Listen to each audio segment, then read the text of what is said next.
Oui, bonsoir à tous. On a déjà beaucoup parlé de participation citoyenne aujourd'hui. C'est pour aujourd'hui concrétiser un des 27 engagements de notre programme du volet transition écologique que je souhaitais vous présenter cette délibération. Donc la création du Conseil citoyen de la transition écologique, qui est une instance qui constituera une vraie chance pour tous les Nanterriens et les Nantériennes de pleinement s'approprier les enjeux environnementaux, aussi bien au niveau global qu'au niveau local. Et pour ce conseil, on souhaite lui proposer une palette d'actions différentes. Donc tout d'abord, le premier objet principal qui était celui qui était écrit dans le programme, c'est-à-dire le suivi de la réalisation des engagements de l'équipe municipale en termes de transition écologique. Mais on a souhaité aller plus loin. On a souhaité notamment que le conseil puisse puisse gérer la bourse de la transition écologique. Donc bourse de la transition écologique qui est elle aussi un outil de démocratie participative comme le budget participatif qui a pour but de valoriser les projets citoyens dans le cadre de la transition écologique. On a souhaité également associer le Conseil citoyen de la transition écologique dans la réflexion de la ville, dans tout ce qui est concertation et enquête publique à caractère environnemental. Et enfin, on souhaitait proposer au Conseil citoyen de la transition écologique de participer au rapport annuel de développement durable et donc, in fine, à notre réflexion autour de l'orientation budgétaire. Donc ce conseil, comme je l'ai dit plusieurs fois, est un conseil citoyen, donc qui sera marqué par une forte présence de la société civile, répartie en 3 collèges. Le collège des citoyens, le collège des associations et le collège des personnalités qualifiées. Nous aurons également 4 élus qui siégeront au sein de ce conseil avec principalement un rôle d'écoute et d'information, ce qui portera le total de membres du Conseil à 41. Je tiens à vous dire que cette délibération, en fait, elle est le fruit de plusieurs mois de travail, de plusieurs réunions de concertation, d'un parangonnage des modèles français, mais également des modèles étrangers dont le Conseil s'inspire.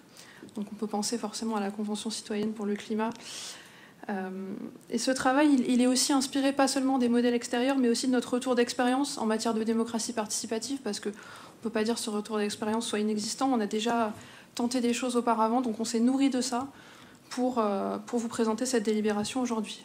Voilà, je vous remercie. Alors, Madame Barbara Faugas. Monsieur le maire, chers collègues, nous nous félicitons et nous saluons cette initiative qui était très attendue.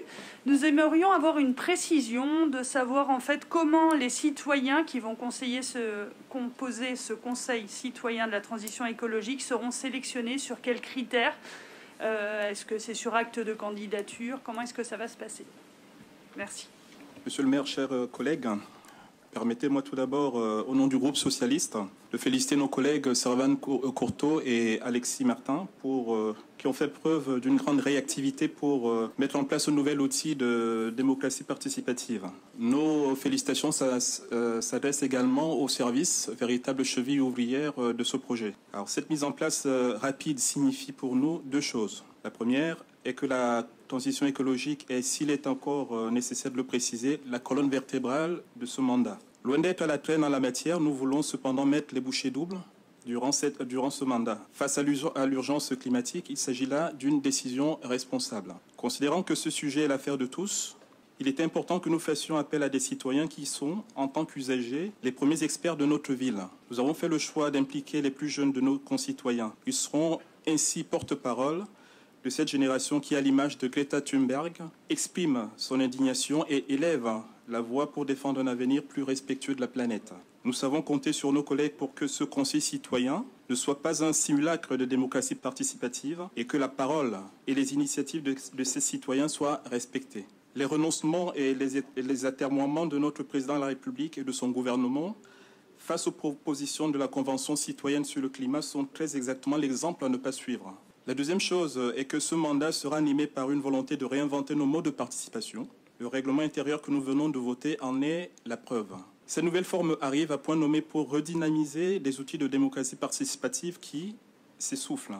Il est temps de faire réellement participer le citoyen à la gouvernance locale. Ce conseil de citoyens se substituera à une commission auprès du conseil municipal, mise en place lors du précédent mandat dont la finalité n'était pas clairement identifiée. Aujourd'hui, on ne peut que constater que les attentes sont de plus en plus fortes pour mettre en place un mode de concertation pertinent, constructif et réellement adapté en dialogue avec les citoyens. Donc le Conseil de citoyens de la transition écologique répond, semble-t-il, à ces attentes. Nous lui souhaitons donc une longue vie. Merci. Gilles Gaucher-Casalis. Merci Monsieur le maire, chers collègues. Ce soir, il nous est proposé de créer un nouvel espace de participation citoyenne exclusivement dédié à la transition écologique. Notre groupe, Nanterre pour toutes et tous, salue évidemment cette initiative, d'autant qu'il s'agit d'un engagement de campagne que nous avons pris et que nous tenons dès les premiers mois de ce nouveau mandat. C'est à la fois une innovation et la continuité d'une longue histoire. Une innovation, car c'est la première fois qu'à Nanterre, l'action sur la transition écologique donne lieu à la mise en place d'un espace citoyen de dialogue, d'échanges, de concertation, de propositions et même de décisions s'agissant du choix des projets financés par la Bourse de la transition écologique. La singularité de cet espace, ça a été dit, c'est que la société civile y sera très largement majoritaire avec 37 membres sur 41. Nous avons besoin de cette instance citoyenne populaire pour avancer efficacement sur la transition écologique. L'expérience montre que l'ampleur des transformations à opérer pour aller vers des villes viables et durables nécessite non seulement une adhésion de la population, mais plus encore une appropriation de ces enjeux par toutes les composantes d'une ville.